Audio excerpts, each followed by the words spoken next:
하나님의 뜻으로 말미암아 그리스도 예수의 사도된 바울과 형제 디모데는 골로새에 있는 성도들 곧 그리스도 안에서 신실한 형제들에게 편지하노니 우리 아버지 하나님으로부터 은혜와 평강이 너희에게 있을지어다. 우리가 너희를 위하여 기도할 때마다 하나님 곧 우리 주 예수 그리스도의 아버지께 감사하노라. 이는 그리스도 예수 안에 너희의 믿음과 모든 성도에 대한 사랑을 들었음이요 너희를 위하여 하늘에 쌓아둔 소망으로 말미암음이니 곧 너희가 전에 복음 진리의 말씀을 들은 것이라. 이 복음이 이미 너희에게 이르매 너희가 듣고 참으로 하나님의 은혜를 깨달은 날부터 너희 중에서와 같이 또한 온 천하에서도 열매를 맺어 자라는도다. 이와 같이 우리와 함께 종된 사랑하는 에바브라에게 너희가 배웠나니 그는 너희를 위한 그리스도의 신실한 일꾼이요 성령 안에서 너희 사랑을 우리에게 알린 자니라. 이로써 우리도 듣던 날부터 너희를 위하여 기도하기를 그치지 아니하고 구하노니 너희로 하여금 모든 신령한 지혜와 총명에 하나님의 뜻을 아는 것으로 채우게 하시고 주께 합당하게 행하여 범사에 기쁘시게 하고 모든 선한 일에 열매를 맺게 하시며 하나님을 아는 것에 자라게 하시고 그의 영광의 힘을 따라 모든 능력으로 능하게 하시며 기쁨으로 모든 견딤과 오래 참음에 이르게 하시고 우리로 하여금 빛 가운데서 성도의 기업의 부분을 얻기에 합당하게 하신 아버지께 감사하게 하시기를 원하노라. 그가 우리를 흑암의 권세에서 건져내사 그의 사랑의 아들의 나라로 옮기셨으니 그 아들 안에서 우리가 속량 곧 죄사함을 얻었도다. 네, 여러분 오늘부터 우리는 골로새서 말씀을 읽는데요. 오늘 말씀은 골로새서 1장 10절부터 14절까지의 말씀입니다. 오늘 말씀을 보면서 성도란 누구인가 라는 생각을 해봅니다. 성도란 결국 예수 그리스도의 복음을 듣고 삶의 자리가 변화된 이들입니다. 그러면 원래 삶의 자리는 어디였냐 하면 원래 삶의 자리는 오늘 본문에 보면 흑암의 권세에 있었다고 말합니다. 그런데 예수 그리스도의 복음을 믿음으로 흑암의 권세에서 하나님의 사랑의 아들의 나라로 옮겨졌다고 말합니다. 흑암의 권세라는 것은 결국 흑암이 다스리는 곳, 그러니까 흑암이 지배하고 있는 세상에서 살고 있었다고 말하는 것이죠. 그러니까 모든 사람은 흑암이 다스리는 권세 속에서, 그 다스림 속에서 살아갑니다. 물론 우리가 나는 아닌데 라고 말할 수 있지만 우리가 살아가는 세상을 살펴보면 우리가 살아가는 세상이 정말 선한가? 정말 올바르게 돌아가고 있는가를 생각해 보면 이 세상을 지배하고 이 세상이 돌아가는 그런 모습들이 우리가 원래 흑암의 모습 속에, 흑암의 권세 속에 살아가고 있었음을 우리는 알 수 있습니다. 그런데 복음이라는 것은 결국 우리의 삶의 자리를 그 흑암의 권세에서 하나님의 아들의 나라로 옮겨 놓는다고 말합니다. 성도의 삶의 자리는 하나님의 아들의 나라입니다. 나라라는 것은 뭐예요?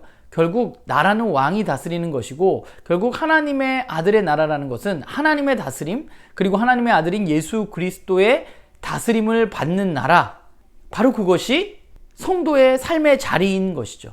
그러니까 성도라는 것은, 그리스도인이라는 것은 흑암의 다스림에서 벗어나서 하나님의 다스림으로 삶의 자리를 옮긴 사람들을 이야기하는 것입니다.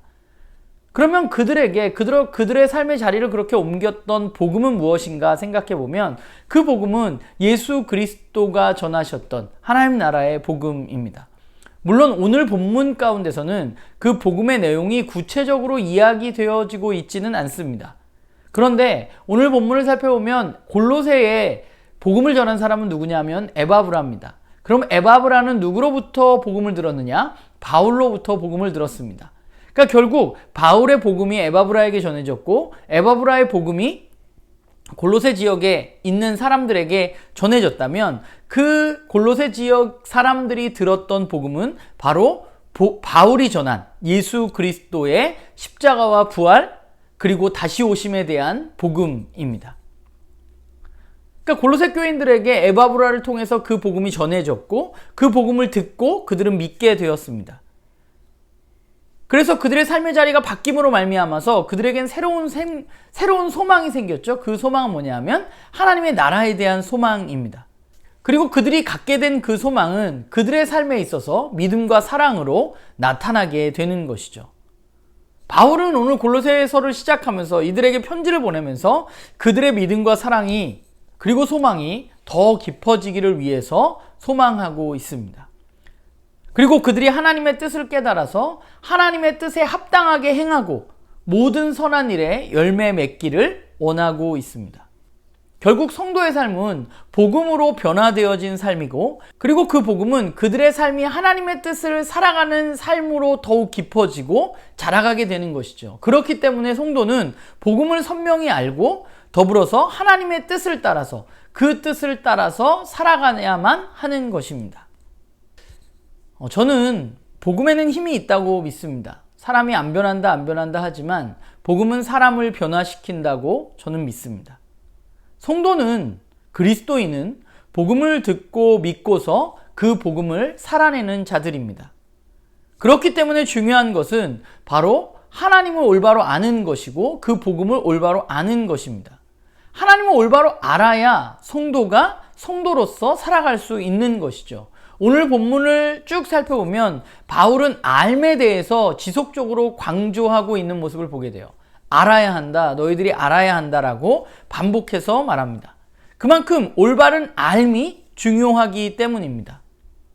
그러면 우리가 안다는 것은 결국 머릿속으로 지식적으로 그것을 알고 끝내는 것이 아니라 그 알은 이제 하나님이 원하시는 삶으로 살아내줘야만 하는 것이죠. 알미 행동으로 이어져야만 합니다. 성경에서의 알은 그냥 지식적인 머리로만 아는 그런 것을 의미하는 것이 아니라 우리의 삶을 변화시키는, 행동하게 하는 알미라는 것을 우리는 좀 기억할 필요가 있습니다. 그렇기 때문에 우리가 하나님을 알고 복음을 알게 되면 우리의 삶이 변화되어지고 우리는 우리의 아는 것들을 살아내야만 하는 거죠. 흑암의 다스림을 받으면서 사는 것이 우리에게 훨씬 익숙했는데 이제는 하나님의 다스림대로 살아가려고 애쓰는 것입니다. 그것이 바로 우리들의 삶입니다. 하나님을 아는 사람의 삶은 결국 하나님을 기쁘시게 하는 삶이고 또한 모든 것에 선한 열매를 맺는 삶입니다. 그러니까 복음을 아는 사람의 삶의 열매는 아름다운 것으로 나타나야만 돼요. 선한 것으로. 그래서 우리가 그 선한 열매를 맺어갈 때 우리는 또 다른 이들을 살리게 되는, 바라기는 저도 그렇고 우리 나눔교회 식구들도 그렇고 우리에게 들려진 복음은 무엇인가 좀 우리가 오늘 생각해 보면서 그 복음을 내가 잘 살아내고 있는가, 그 복음이 내 삶 속에서 점점점 깊어져 가고 있는가, 우리 그것들을 좀 돌아보는 그런 하루가 되기를 주님의 이름으로 부탁을 드립니다.